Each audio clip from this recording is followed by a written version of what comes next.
तो जयकारा बोल मेरे श्री गुरु महाराज की जय। सभी गुरुमुख प्रेमियों से सप्रेम जय सच्चिदानंद।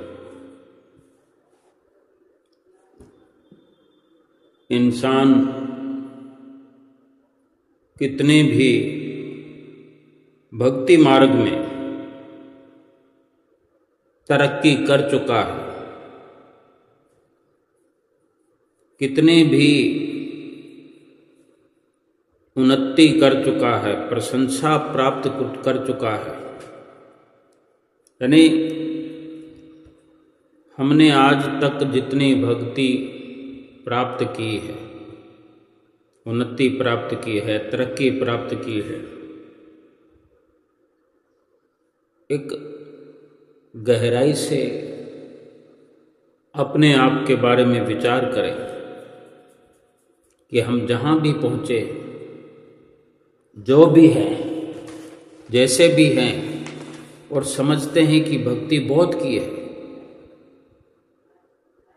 क्योंकि ये ख्याल अनेक अनेक गुरुमुख प्रेमियों के चित्त में चलता भी है और वर्णन भी अक्सर करते रहते हैं कि हम तो 50 साल से भक्ति कर रहे हैं, 100 साल से कर रहे हैं, कोई 30 साल से, कोई 40 साल से।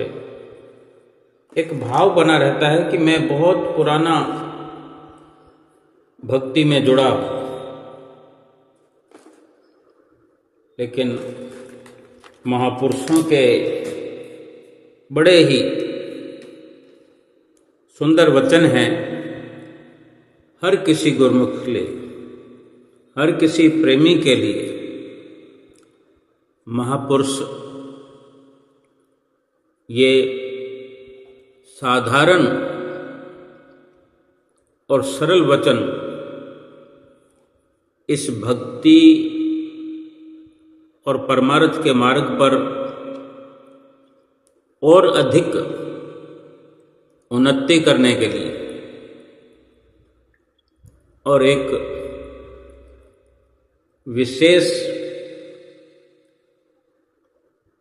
खास इशारा कर रहे हैं कि चाहे कितनी भी प्रशंसा प्राप्त कर चुके हो, हमें सब लोग मानते हों, हम भगत जी हैं, भगतानी जी हैं, सुबह उठते हैं, नित्य नियम करते हैं, एक बड़ी सेवा की जिम्मेदारी हम पर है, हम निभाते हैं, ऐसा सभी मानते हैं और हम प्रशंसनीय हैं। परंतु फिर भी हमें भक्ति पथ पर आगे और आगे ही आगे कदम बढ़ाने में पुरुषार्थ करते रहना चाहिए, क्योंकि जो प्रशंसा हमें मिलती है, मिल रही है, हम भी चाहते हैं कि प्रशंसा मिले, हमारी तारीफ हो। महापुरुष समझाना चाहते हैं, गुरुमुख प्रेमियों, अपनी खुद की जो प्रशंसा की चाहना है, ये प्रशंसा भी माया का बिछाया हुआ जाल है। इसलिए इसमें अटक कर बैठ नहीं जाना है हमें कि हमारी प्रशंसा होती है तो हमें अच्छा लगता है, एक भाव बना रहता है हमारे अंदर कि प्रशंसा होती रहे, और कहीं आलोचना होती है तो हम नाराज हो जाते हैं, दुखी हो जाते हैं, विचलित हो जाते हैं। ये विचलितता आलोचना को देखकर जो होती है, ये हमारी बड़ी भूल है, क्योंकि हर चीज के जैसे दो पहलू हैं। अगर हमारी प्रशंसा होती है तो आलोचना होना भी संभव है। बड़े बड़े ऋषियों, मुनियों, महापुरुषों जिनकी प्रशंसा के साथ आलोचना होती रही है, हमें सचेत करते हैं महापुरुष। ये हमारा सौभाग्य ये नहीं है कि हमें भक्ति का मार्ग मिल गया है, इतने सारी उपलब्धियां हमें प्राप्त है कि मनुष्य जन्म मिला, सुंदर शरीर मिला, और भी अनेक सुख सुविधाओं के साथ हम भक्ति परमार्थ में भी चल पड़े हैं। फिर इसके बाद अगर प्रशंसा में अटक जाएं, प्रशंसा और आलोचना के बीच में इस माया के झूले में झूलने लगें और ना समझ पाएं, फिर आगे नहीं बढ़ सकेंगे। क्योंकि भक्ति परमार्थ का जो रास्ता है वो अंतिम श्वास तक सफर करने का है, अंतिम श्वास तक नित्य निरंतर प्रयास करते रहने का है। सतगुरु के बख्शे हुए नाम के साथ जुड़कर, सेवा के साथ जुड़कर, आरती पूजा के साथ जुड़कर, हर वो नियम जो 5 नियम निर्धारित हैं जिनके साथ हम जुड़े हुए हैं, उनमें और अधिक से अधिक निखार लाने का हमारा कर्तव्य जो है, हम कर्तव्य परायण बने। 5 नियम निभाना अच्छी बात है, 2 घंटे भजन अभ्यास करना भी अच्छी बात है, लेकिन इसके साथ साथ इनकी सूक्ष्मता को, इनकी बारीकियों को समझना भी अच्छी बात है। क्योंकि केवल इतना भर कर लेना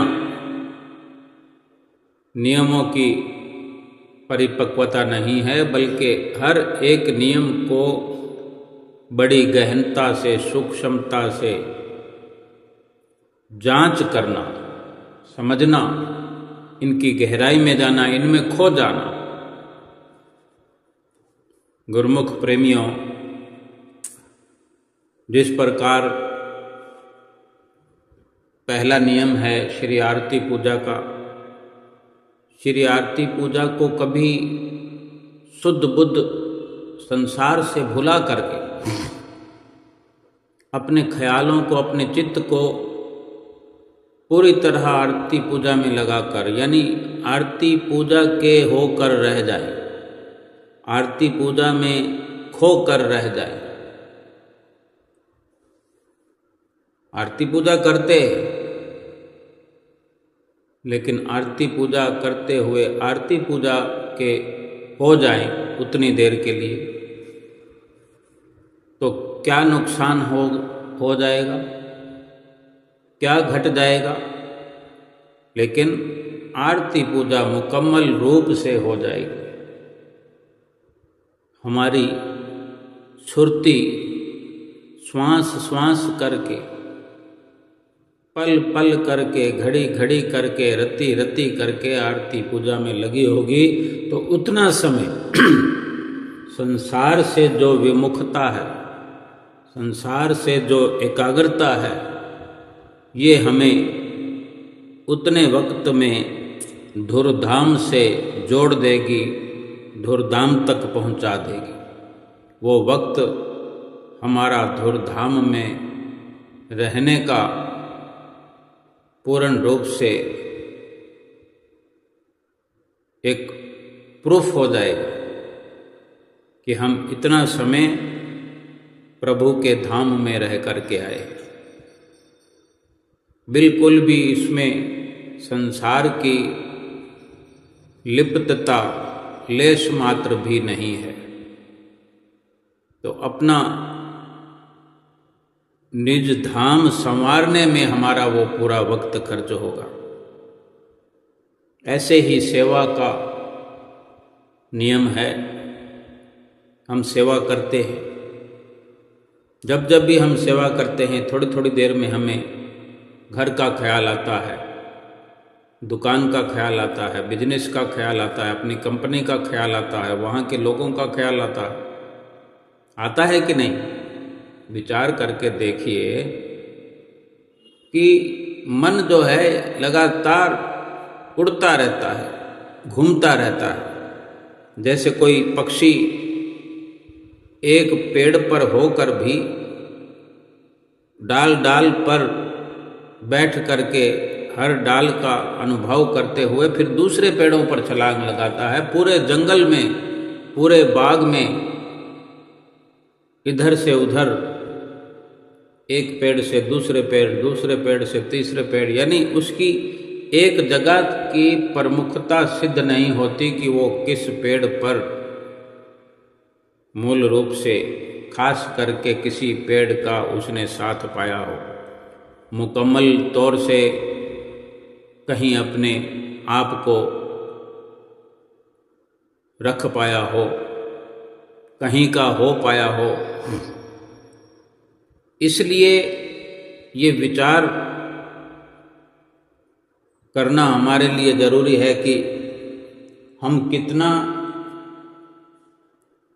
नियमों को पूरा करने में संलग्न रहते हैं और कितना रहना चाहिए, कितना हम कर पाते हैं। अगर इस प्रकार से हम सेवा करते हैं तो जैसे मन हमारा सेवा से निकलकर संसार में भागता, जिस संसार को भुलाने के लिए, जिस माया से पीछा छुड़ाने के लिए,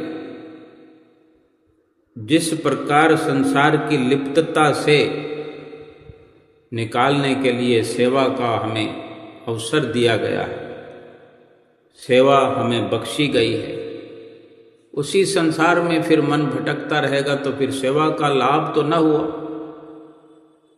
शरीर तो बेशक सेवा में लगा है, लेकिन मन वही है जहाँ से महापुरुष हमें हमारा मन हटा करके उस परमात्मा के ध्यान में, अपने निज घर में, परम धाम में लगाने का प्रयास करते हैं। हमें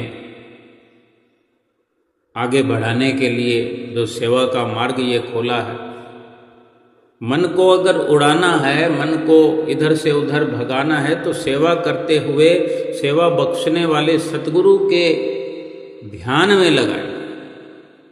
संसार से हटाने के लिए, घर परिवार से हटाने के लिए मन जो उधर भागता है, हम संसार का कार्य नहीं कर रहे, सेवा में लगे हुए, परमार्थ में लगे हुए हैं, अपनी आत्मा का कल्याण करने में लगे हुए हैं, तो आत्म कल्याण के रास्ते पर जिसने लगाया उसका ध्यान किया जाए। सेवा को और बेहतर कैसे किया जाए, ये विचार करें कि सेवा में कहीं कोई कमी तो नहीं है। सेवा का समय पूरा हो जाने के बाद बिल्कुल तसल्ली बख्श तरीके से सेवा को अंजाम देकर फिर वहाँ से छुट्टी प्राप्त करें। बीच बीच में हम ये अनुभव करते रहें कि मन हमारा कहाँ कहाँ तक भाग कर आया,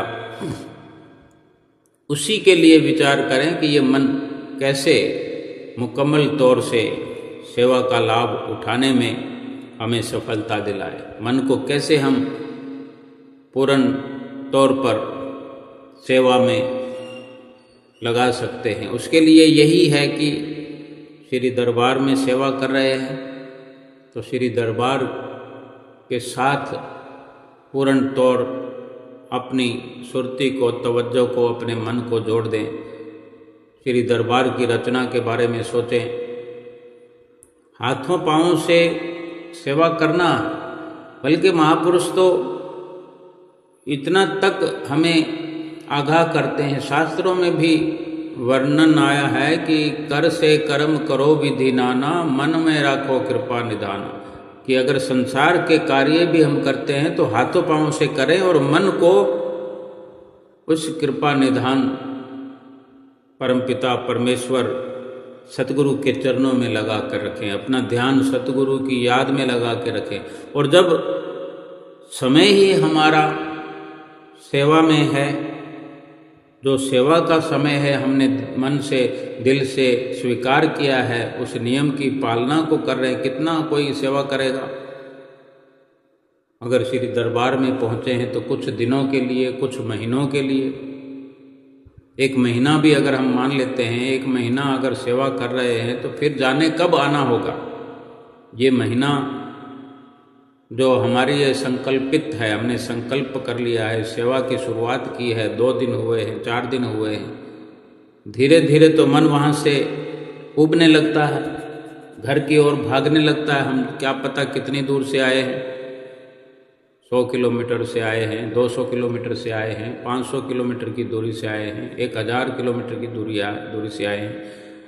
हो सकता है विदेश से हम आए हैं, गुरुमुख प्रेमी विदेश से भी आकर के श्री दरबार में 1 महीना रहते हैं, इससे भी अधिक रहने वाले रहते हैं, इससे कम भी रहते हैं। हम अगर 1 महीना भी मानते हैं तो 1 महीने में एक जैसी दशा हमारे मन की नहीं रहती, धीरे धीरे मन उचाट होता है। लेकिन जब हमारा मूल रूप से ये नियम इस प्रकार से नियमित हो कि हम अपने मन पर नज़र रखें, और ये संकल्प हमने लिया है कि मन को पूर्ण रूप से लगाना है, सेवा का पूरा लाभ उठाना है। क्यों कि देखो, अपने घर से जब हम चलकर सेवा की ओर जाते हैं, सारे कार्यों को छोड़ देते हैं, वो संसार का कार्य तो छोड़ चुके हैं। जब संसार के कार्य कर रहे होते हैं तो मन में प्रभु का सुमरण चलते रहना चाहिए। ये शास्त्रों में वचन है, ये महापुरुषों के वचन है। लेकिन जब हाथों पांवों से भी हम उस प्रभु के बताए मार्ग पर चल रहे हैं, सतगुरु के मार्गदर्शन में हैं, अपने मन को, अपने चित्त को स्थिर करने के लिए भक्ति मार्ग को दृढ़ता से पालन कर रहे हैं, ये प्रयास कर रहे हैं, तो फिर ये जरूरी हो जाता है कि फिर अपने मन को संसार में न जाने दिया जाए। और उसका बहुत ही सुंदर तरीका है कि जब शरीर सेवा में है तो मन उससे भी कहीं आगे जाए, क्योंकि मन की पहुंच कहाँ तक हो सकती है। ये मन अगर पूरे संसार में भटक सकता है, जो कि केवल एक तस्वीर है, एक फिल्म है, एक भूल भुलैया है, सत्य तो कुछ भी नहीं है उसमें। लेकिन जो सत्य है, क्यों ना उस मन को वहीं लगाने में सफलता प्राप्त की जाए। तो ये परम धाम में जबकि हमें जा कर के अपनी आत्मा को विश्राम देना है, प्रभु के धाम में पहुंचना है, तो उसका ठीक प्रकार से यही तरीका है कि अपनी सुरती की धारा को, अपनी तवज्जो को, अपने मन को सेवा करते हुए शरीर से भी कहीं सैकड़ों, हजारों, लाखों, करोड़ों गुना आगे पहुंचा करके इसी जीवन में परम धाम पहुंचने का अनुभव प्राप्त करना है और करना चाहिए।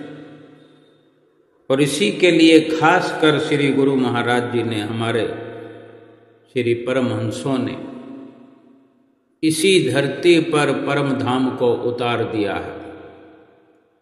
मन अगर भटकाना ही है तो जितनी व्यवस्था इस संसार में श्री परमहंस दयाल महाराज जी ने हम गुरुमुखों के लिए की है, जगह जगह श्री परमहंसों ने जो आश्रम बनाए हैं, एक से बढ़कर एक खूबसूरत दिखने वाले मन भावन, मन लुभावन दृश्य भी हम देखते रहते हैं, तो क्यों ना इनकी गणना करने में, इनकी महिमा गाने में और इन्हीं को बार बार देखने में अपने मन को उलझाया जाए। मन अगर इन्हीं सारी श्री परमहंसों की रचनाओं को, लीलाओं को देखने में अगर व्यस्त हो जाए तो संसार में भागने का समय ही नहीं रह जाएगा। तो विचार हम करें कि जिस वस्तु को छोड़ दिया, चाहे 1 महीने के लिए हमने अपने घर को छोड़ दिया, परिवार को छोड़ दिया, काम धंधे को छोड़ दिया, नोटों की गड्डियों को हाथों में रखना छोड़ दिया, फिर उन्हीं के ख्यालों में क्यों हम उलझे रहे? क्यों उनको याद करके अपनी सेवा को खंडित किया जाए? अब ये विचार करें कि श्री दरबार में ना हो और सेवा रोज करते हों, अपने शहर में, अपने गांव में, कुटिया पर हमें ये अवसर प्राप्त करना होता है। बड़ा आसान है। आसान सेवा को भी और अधिक गहराई से करते हुए कुटिया में अगर हम सेवा का अवसर प्राप्त करते हैं तो साप्ताहिक सेवा हो सकती है, नित्य प्रति की सेवा हो सकती है, मंथली हो सकती है कि हम महीने में एक दिन, किसी खास दिन पूरी मुकम्मल तौर से सेवा करते हों। संक्रांति का दिन है, उसके पहले कोई तैयारी करते हों, या हमारी नियमित रूप से ड्यूटी लगी हुई है, या हमने अपनी निजी विचारधारा से ये साप्ताहिक सेवा कार्य का भार संभाला हुआ है, या रोज़ हमने कोई ऐसा अवसर प्राप्त किया है, तो उसके लिए भी यही है। अगर 1 घंटा रोज़ हमने सेवा करनी है तो उस 1 घंटे के लिए वो नियम हम अपना लें कि उस 1 घंटे में हमारा मन, जबकि हमारा घर वहीं पास में ही है, उसी शहर में है, 2 किलोमीटर है, 5 किलोमीटर है, या 10 किलोमीटर है, या 20 किलोमीटर है। महानगरों में कुटिया आश्रम दूर दूर होते हैं, तो 20 किलोमीटर की दूरी भी हो तो मालूम है कि हमने 1 घंटे के बाद यहाँ से चले ही जाना है, तो 1 घंटे तक कम से कम अपनी सुरती को एकाग्र करने के लिए हर संभव प्रयास करें। उस सेवा से बढ़कर अपने मन को स्थिर करना हमारे लिए लाभकारी है। सेवा का 100 गुना लाभ हो जाएगा, 1000 गुना लाभ हो जाएगा, या यूं कहें कि वो लाभ जो है गणना में नहीं आएगा, गिनती में भी नहीं आएगा कि कितना लाभ हमने प्राप्त कर लिया, क्योंकि उसी के अंदर हम सेवा के अंदर लीन हो गए। ये लीनता है। फिर इसके अलावा ये भी होता है कि केवल हम आरती पूजा में ही पहुंच पाते हैं, सेवा का अवसर ही नहीं मिलता है। तो वो आरती पूजा का भी समय होता है, 1 घंटे का समय हमारा लग गया, या आधा घंटा का समय लगा, या साप्ताहिक हमने 2 घंटे 3 घंटे उस सत्संग के समागम में, उस प्रोग्राम में हम अपनी उपस्थिति रखते हैं नियमित रूप से।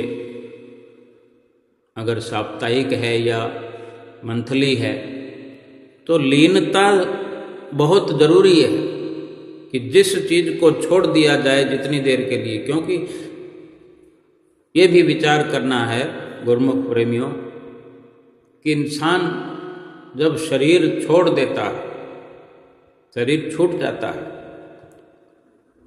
फिर उस घर में तो फिर आना जाना, उस बाजार में, उस दुकान में, उस नौकरी में, उस बिजनेस में फिर आना तो संभव नहीं। इसी प्रकार से अपने मन को मार करके, संसार की तरफ से मन को मार करके कि फिर वहाँ उतनी देर तक ख्याल मात्र से भी हमें संसार में उपस्थित नहीं होना, वहाँ जहाँ हम गए हुए हैं तन से और मन से। बेशक पहले पहल लगने के लिए भजन सुमरन में कहा जाता है, वर्णन आता है शास्त्रों में कि मन जाता है तो जान दे, दृढ़ कर राख शरीर। कि भाई भजन सुमरन पर बैठना जरूरी है, अगर मन नहीं भी टिकता है तो कोई बात नहीं, शरीर को टिका कर रखो।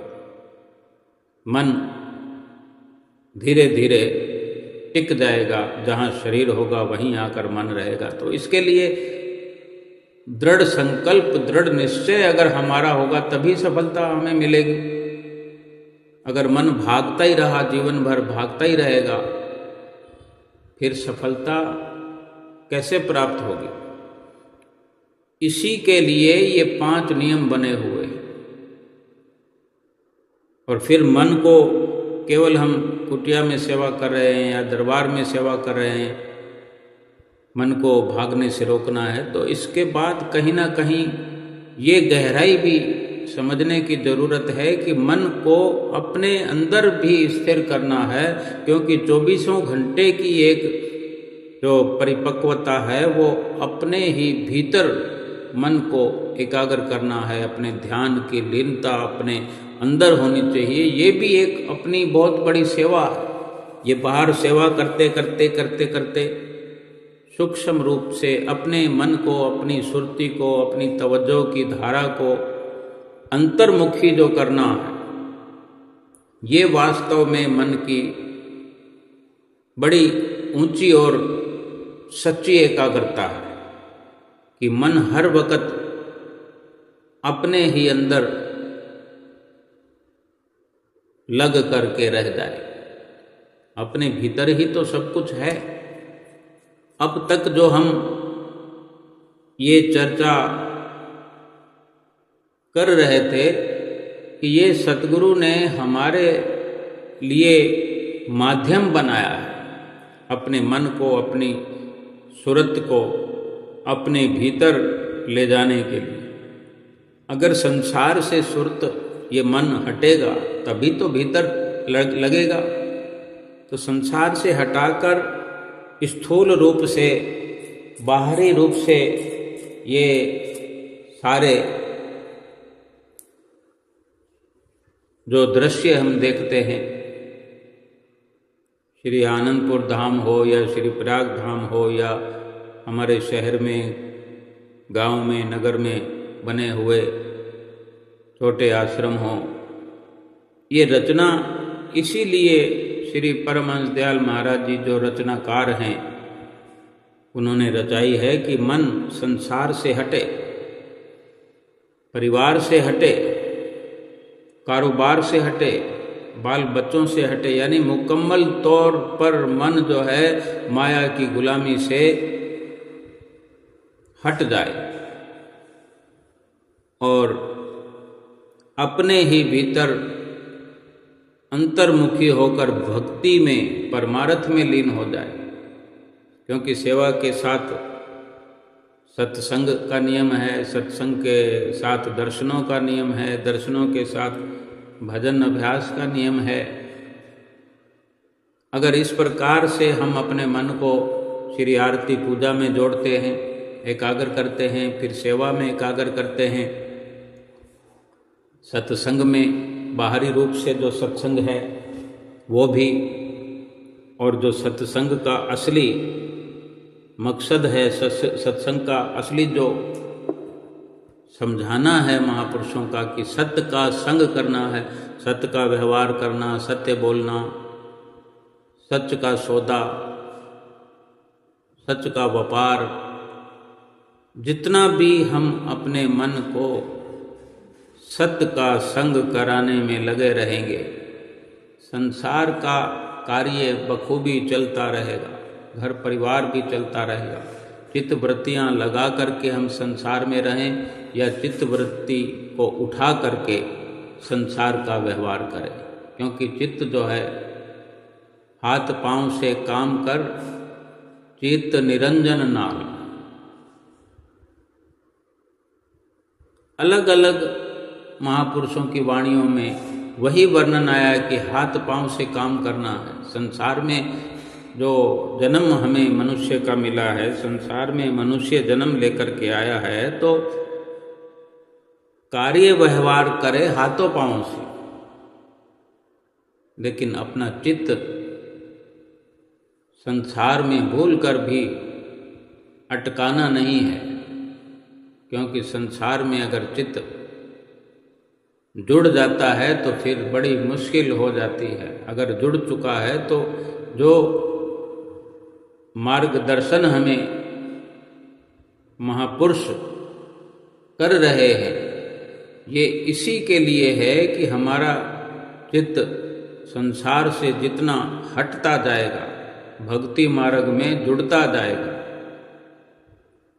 और धीरे धीरे संसार से उपराम होकर के अपने भीतर, यानी बाहर जो सुरति का हमारा फैलाव है, सुरति जो बाहर की ओर फैली हुई है, कहाँ कहाँ मन हमारा चला जाता है, कहाँ कहाँ मन के माध्यम से हम थोड़ी देर में जा करके घूम घाम करके आ जाते हैं। हम भजन सुमरन करने के लिए बैठे हुए, लेकिन भजन सुमरन में भी कहाँ कहाँ गोते लगा आते हैं।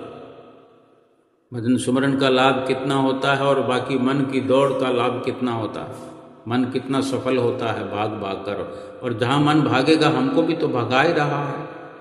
मन को एकाग्र करना क्यों जरूरी है? क्योंकि मन के साथ स्वयं ये जीव भाग रहा है। मन कोई अकेले थोड़ी भागता है, जहाँ मन होता है वहीं हम होते हैं। मन को अगर एकाग्र करेंगे, मन अगर टिक जाएगा, स्थिर हो जाएगा, तो हम भी स्थिर हो जाएंगे। भजन सुमरन का लाभ तभी होगा जब मन स्थिर होगा, और ये सब तभी संभव है जब स्थूल रूप से, बाहरी तौर से, शारीरिक तौर से जो हम ये नियम निभाते हैं, जो ये भी 5 नियम जो हैं, ये माध्यम है मन को एकाग्र करने के। भजन अभ्यास जो है ये माध्यम है मन को एकाग्र करने का, और मन की एकाग्रता माध्यम है आत्मिक कल्याण करने का। ये हम ठीक से नहीं समझ पाते, तभी हमें महापुरुष समझाते हैं, सिखाते हैं, युक्तियाँ बताते हैं और हमें आत्म उन्नति के मार्ग पर आगे से आगे बढ़ाते हैं। आज हम जितना भी सफल हैं, विचार करो कि क्या हमें कुछ ऐसा रास्ता अपनी मन की मति से मिल सकता था? नहीं मिल सकता था। ये तो महापुरुष जिन्हें अनुभव है, वो अपने अनुभवों के द्वारा हमें आगे से आगे पहुंचाते हैं।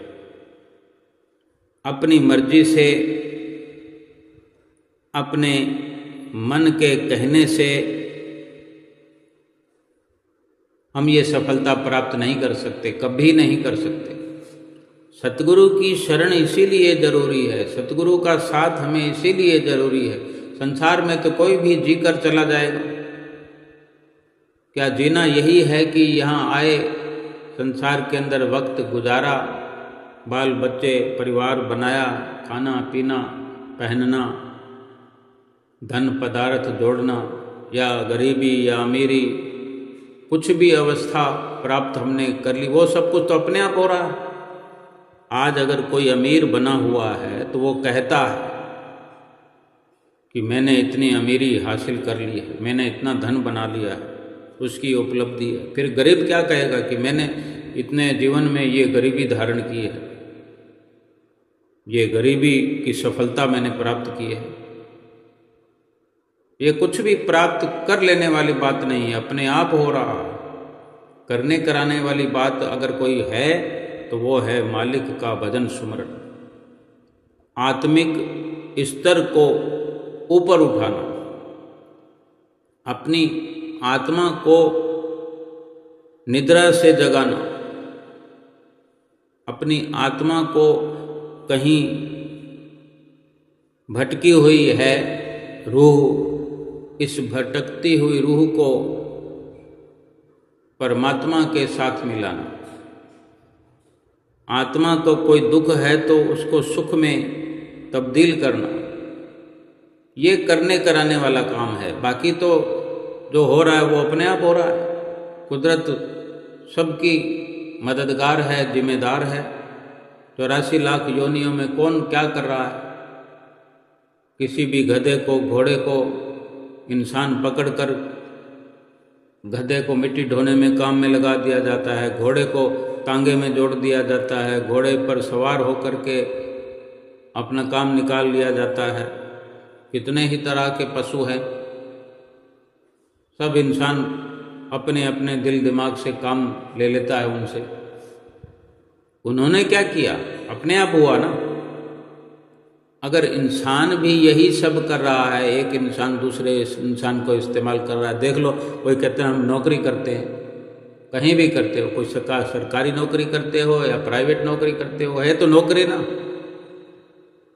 घर में काम करना है तो घर में भी काम करना है, उसके कहने पर करना है। कोई उसके कहने पर कर रहा है, कोई उसकी नौकरी कर रहा है, कोई उसकी नौकरी कर रहा है, कोई कम कर रहा है, कोई ज़्यादा कर रहा है। इसमें करने वाली क्या बात है, अपने आप ही हो रहा है। हर कोई किसी ना किसी का गुलाम बना हुआ, नौकर बना हुआ। कोई अधिक पैसों की नौकरी कर रहा है, कोई कम पैसों की कर रहा है। यानी विशेषता क्या है मनुष्य जन्म की? यही सब करना मनुष्य जन्म की विशेषता नहीं है। विशेषता तो जो महापुरुष हमें समझा रहे हैं, बता रहे हैं, जो हम आज जहाँ तक पहुँचे हैं। कोई कहता है हम इतने सालों से नाम लिया हुआ है, 40 साल से नाम लिया है, 50 साल से नाम लिया हुआ है, हमारे बच्चों ने भी ले लिया, छोटे छोटे बच्चों ने ले लिया। छोटे छोटे बच्चों को नाम मिल जाता है। कितनी सतगुरु की रहमत है, दया है, कृपा है। छोटे बच्चे को भी बख्शिश कर देते हैं। माता पिता ने जाकर कह दिया हमारे बच्चे को नाम दे दो तो नाम मिल गया। अब वो नाम पड़ा हुआ है, हमारा भी पड़ा हुआ है, उनका भी पड़ा है। ये कोई आधार कार्ड, पैन कार्ड थोड़ी है, बनवा लिया और रख लिया। 5 नियमों की हमें पालना करने के लिए हिदायत सतगुरु ने दे दी, अधिकार दे दिया है। तो ये भी हमारे ये कार्ड हैं। आरती पूजा का कार्ड बना हुआ है, सेवा का कार्ड बना हुआ है, सत्संग का कार्ड बन गया, दर्शन का कार्ड बन गया, भजन अभ्यास का कार्ड बन गया। ये रखने के लिए नहीं है, इसका सदुपयोग करना है, लाभ उठाना है। विशेषता यह है कि इसी कार्य को करने के लिए जब जन्म मिला हुआ है। और हम क्या कहते हैं, अभी समय पड़ा है, अभी समय पड़ा है, कल कर लेंगे। बहुत बड़ी एक बीमारी के साथ हम इंसान इस दुनिया में जी रहे हैं कि अच्छे काम को कल कर लेंगे। रुपया पैसा कहीं से आता हो, सोना चांदी कहीं से आता हो, तो आधी रात को उठ करके बैठ जाएंगे, नींद आएगी भी नहीं। वो सोने की चमक आँखों में बसी हुई है, सोने की धड़क दिल में बसी हुई है। यही सब करके यहाँ से क्या सफलता ले जाएगा इंसान? क्या वो सोना साथ जाएगा? क्या वो रुपया साथ जाएगा? साथ जाने वाली को, वस्तु को तो हम कहते हैं कि कल कर लेंगे। उसकी चमक आंखों में नहीं है, उसकी चमक हृदय में नहीं है, धारण नहीं हुई। नाम मिल गया, 5 नियमों की अधिकार हमें मिल गया। अपनी मर्जी से कोई कुछ भी करता रहे, अपनी मर्जी से कोई अपने घर में बैठ के पढ़ाई करता रहे, ट्यूशन लेता रहे, स्कूल ना जाए तो क्या डिग्री प्राप्त कर सकता है कोई? सतगुरु की शरण जो मिली है भक्ति परमार्थ में, डिग्री देने वाले तो सतगुरु है ना। सतगुरु की प्रसन्नता एक डिग्री है। अगर कोई हासिल करे, हासिल करना चाहे और हासिल कर ले तो भक्ति और परमार्थ का कार्य, उसकी सफलता मिल गई तो लोक परलोक में साथ जाने वाली है, साथ निभाने वाली। यहाँ भी जीवन रहते, इस शरीर के रहते ये भक्ति काम आने वाली है। ये 5 नियमों की जो कमाई है ये जीवन में हमारे सुख का हेतु बनने वाली है। ऊपर से कितना भी शरीर पर दुख दिखे, लेकिन मन की एकाग्रता मन का सुख है, मन की स्थिरता मन की शांति है, मन का संसार से हट जाना, संसार की लिप्तता से मुक्ति मिल जाना, यही सबसे बड़ा संतोष है, आत्मा की पूंजी है। और इसी पर निर्भर करता है कि मन का हमने कितना संसार से हटा करके प्रयास कर लिया। प्रयास तो यही है करना, बाकी तो दुनिया की हम समझ सकते हैं कि अगर कोई अमीर बन सकता है तो फिर तो कोई गरीब क्यों है, वो क्यों नहीं अमीर बना? क्या उसने मेहनत नहीं की? क्या वो रातों को नहीं जागा? क्या उसने 20-20 घंटे काम नहीं किया? लगातार कर रहे हैं लेकिन नहीं हो रहे अमीर, गरीब ही पड़े हुए हैं। तो क्या वो कहेंगे कि हमने जीवन भर गरीबी के लिए जीवन लगा दिया और हम गरीबी को अपना लिया, गरीबी को धारण कर लिया? जैसे अमीर कहते हैं कि मैंने इतना बड़ा बिजनेस खड़ा कर लिया, गरीब क्या कहेगा कि मैंने इतनी बड़ी गरीबी खड़ी कर ली? ये प्रारब्ध है, पिछले जन्मों का प्रारब्ध है जो मिला हुआ है। इंसान अपनी मर्जी से न गरीब हो सकता है न अमीर हो सकता है। पिछले जन्मों के कर्मों के अनुसार ये सफलता और विफलता मिलती है। बस केवल विचार यही करना है कि शरीर को गुजारे के लिए जो भी व्यवस्था है उसी में से सफल कार्य वो वही है जो प्रभु नाम में अपना वक्त लगाता है और कल नहीं बल्कि आज ही अपना जीवन को संवारने का दृढ़ संकल्प लेता है। एक दृष्टांत है कि महाभारत का युद्ध समाप्त हो चुका था। ये आज करने और कल करने पर ये दृष्टांत है। ये महापुरुषों के जो ग्रंथ लिखे पड़े हैं, ये वर्णन आता है कि महाभारत का युद्ध जो समाप्त हो चुका था तो 5 पांडव जो भाई थे, इनमें महाराज युधिष्ठिर जो हैं वो राजा बन चुके थे। युद्ध पांडवों ने जीत लिया था। अब 5 भाई थे, ये पांचों में बड़े हैं जो युधिष्ठिर राजा बने हुए हैं और बाकी 4 भाई जो हैं इनकी सहायता करते थे और राजकाज मिल करके चला रहे थे। और राजकाज क्या था? राजा का राजकाज क्या होता है? प्रजा की भलाई करना। 5 भाई मिलजुल कर जुटे रहते थे। जो कोई भी दीन दुखी अपनी फरियाद लेकर प्रार्थना लेकर आता, उसकी हर प्रकार से सहायता की जाती थी। एक दिन महाराज युधिष्ठिर राजभवन में बैठे एक मंत्री से बातचीत कर रहे थे। किसी समस्या पर गहरा विचार चल रहा था।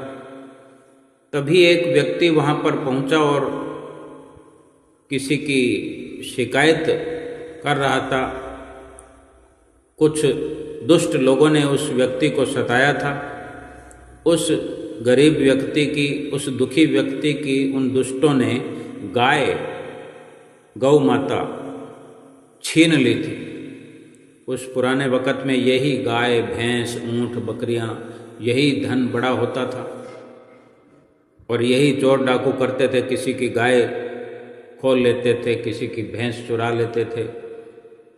तो उसकी जो गाय उन दुष्टों ने छीन ली थी, वही महाराज युधिष्ठिर महाराज के पास वो अपनी प्रार्थना लेकर आया था।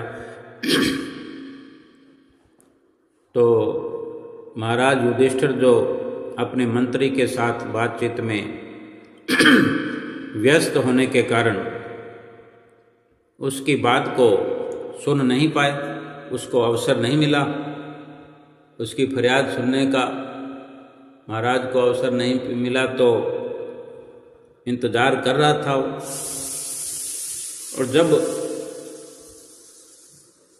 उसे कहा गया था कि बाहर इंतज़ार करो, इंतज़ार करते हुए जब महाराज युधिष्ठिर वहाँ से बाहर जाने लगे, महाराज युधिष्ठिर ने बहुत प्रयास किया कि उसको अंदर बुलाया जाए। कई बार विचार किया कि बाहर किसी को, व्यक्ति को जो इंतज़ार करने के लिए कहा गया है उसे बुलाया जाए, लेकिन कोई ना कोई कार्य उनको अंदर ही अंदर बड़ा काम रोके हुए था। और एक कोई दूसरे देश का किसी राजा का दूत आ गया बीच में, उनसे बातचीत में उलझ गए। तो इस तरह एक के बाद एक कई महानुभावों से महाराज युधिष्ठिर मिलते रहे, बातचीत की करते रहे। आखिरकार जब सभी को निपटाकर जब महाराज भवन से बाहर आए, तो उस वक़्त फिर उस व्यक्ति को इंतज़ार करते हुए देखा। अब महाराज युधिष्ठिर काफ़ी थके हुए थे और इसी कारण महाराज युधिष्ठिर ने उस व्यक्ति से अब अंत में कहा कि भाई अब तो मैं बहुत थक गया हूँ, ऐसा करो आप कल सुबह आओ, आपकी हर संभव सहायता की जाएगी। इतना कहकर महाराज तो अपने विश्राम कक्ष में चले गए, भवन की ओर चले गए। व्यक्ति को महाराज युधिष्ठिर के इस व्यवहार से बहुत निराशा हुई। ये तो संभव है, किसी के साथ भी ऐसा हो तो दुख होगा कि भी मेरे लिए तो समय नहीं निकला। तो वो दुखी मन से क्या है, अपने घर की ओर लौटने लगा, वहाँ से जाने लगा। बस वहाँ से मुड़ा ही था, निकलने के लिए हुआ, रवाना होने वाला था, तो उस वक़्त युधिष्ठिर के छोटे भाई भीम वहाँ जो आए या वहाँ से निकल रहे थे। जैसे भी उस व्यक्ति से महाराज युधिष्ठिर के छोटे भाई भीम से मुलाकात हो गई। भीम ने उस व्यक्ति से पूछा, भाई बहुत उदास हो, परेशान हो, क्या कारण है? ये तो वो जानते ही थे कि कोई फरियाद लेकर आया होगा, और जबकि पांचों भाई मिलजुल कर राज्य को चलाते थे, सबकी दुख की अवस्था की जानकारी लेते थे, दुख मिटाने का जो उनका जिम्मा था। तो उसने सारी बात भीम को बता दी कि ऐसे ऐसे बात थी और अब तो मुझे कल आने के लिए कहा है। व्यक्ति की बात सुनकर भीम बहुत दुखी हुए। अब महाराज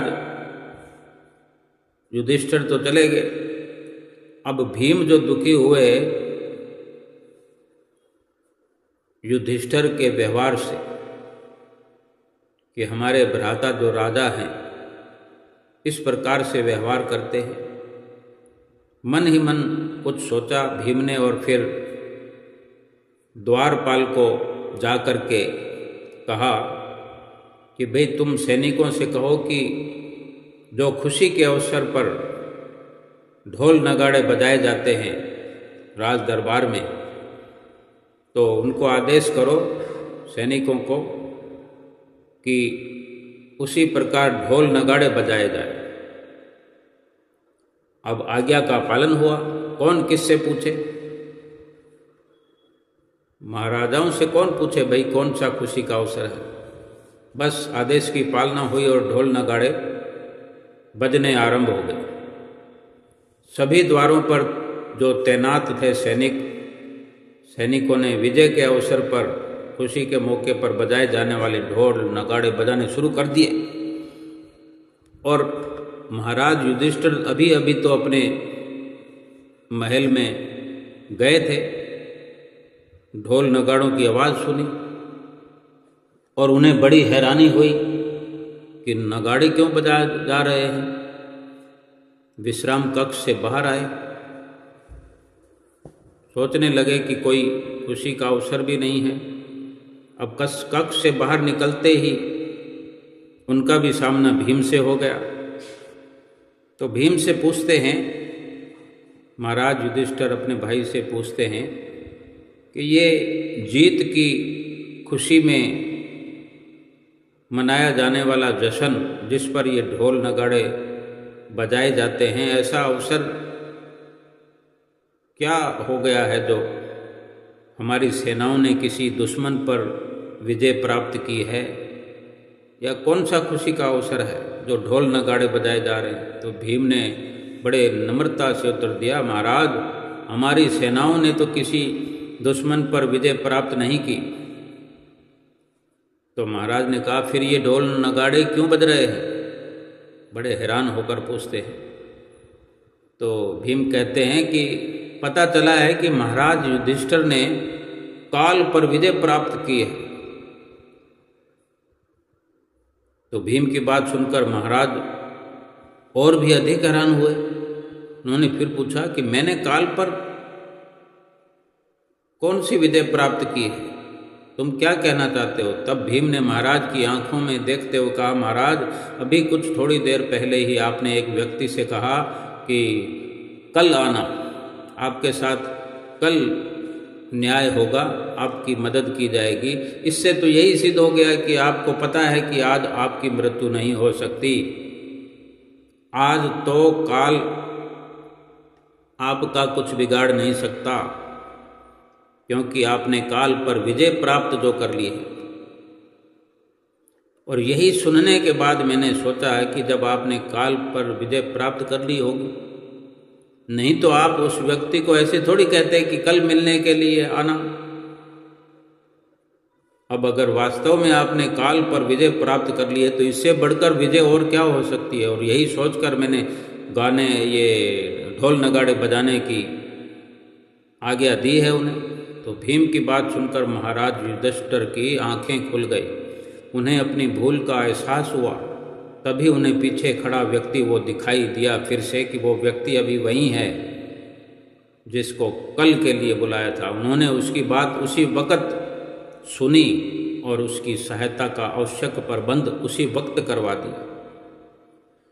यही हमारे अंदर एक बहुत बुरी आदत है कि किसी भी अच्छे कार्य को कल के लिए टालते हैं। जैसे हम कल से भजन करेंगे, कल सेवा करेंगे, इस बार नहीं गए तो अगली बार जाएंगे। अपनी इस आदत के कारण हम कभी कभी इस तरह शुभ कर्मों से, निष्काम कर्मों से वंचित हो जाते हैं, अपने काम को बिगाड़ बैठते हैं, जिससे हमारी बड़ी भारी हानि हो जाती है। कभी कभी तो मंजिल पर पहुंचते पहुंचते रह जाते हैं। जो काम आज करने हैं वो कल भी उतने ही महत्व के रहेंगे। ये नहीं कहा जा सकता कि परिस्थितियां क्षण क्षण बदलती रहती हैं, उनके अनुसार पिछड़े हुए कार्यों का कोई महत्व नहीं रह जाता।